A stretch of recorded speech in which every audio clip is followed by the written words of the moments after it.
بسم الله الرحمن الرحیم. الحمد لله رب العالمین. فی الکافی عن السجاد علیه السلام: ارضاکم عند الله اسبغکم علی عیاله.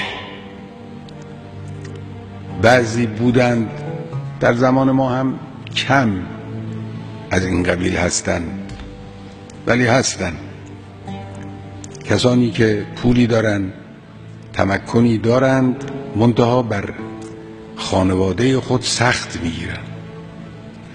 دیدیم ما از این قبیل افراد رو، سابق بیشتر بودن، حالا ها کمتر هستن.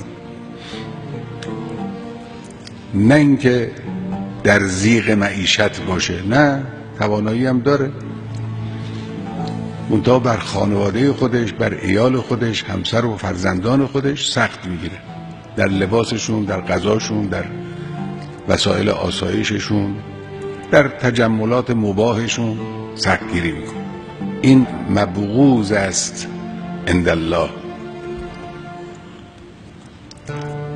بهتره در نزد پروردگار و ارضای عند الله اون است که انسان توسعه بدهد به عیال خود. یعنی وقتی توانایی دارید، تمکن دارید، بایستی بر خانواده خود و همسر و فرزندان خود توسعه بدید، زندگیشون رو راحت کنید. خب این حدیث اینه. بنده که امروز این حدیث رو خوندم نه برای این است که احتمال بدم که در بین شماها یا هر کسی که این حرفا رو خواهد شنید در آینده کسانی هستن که بر عیالشون سخت میگیرن. نه، به عکس. این رو خوندم تا عرض بکنم که در گذشته این جور بودن، حالا به عکسشه، از اون طرف افتادن.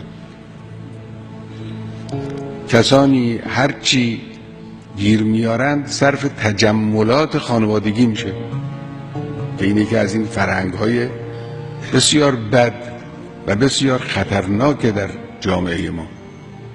من میخوام این رو عرض بکنم. خواسته ها و هوس های انسانی، همه انسان ها این حد یقف که نداره. بشر اینجوریست. خب حالا اگر چنانچه انسان اختیار رو داد به کسان خودش یا به نفس خودش، این دیگه حد یقف که نداره. امروز اینجور دکوری را در خانه داریم، بعد از چند روز دلمون رو میزنه، جور دیگه ای میخواییم. امروز این جواهرات رو به خودمون آویزان کردیم، بعد دلمون رو میزنه، میخواییم یه چیز برتر و بهتر از این به دست بیاریم. این فرش امروز زیر پای ماست، فردا میخواییم از این بهتر و بالاتر و بیشترش باشه. اینو باید یه حد یقفی باید براش قائل شد. اگر در این مسابقه انسان وارد شد، این مسابقه دیگه آخر ندارد. این رو غرض مراقبت بکنید.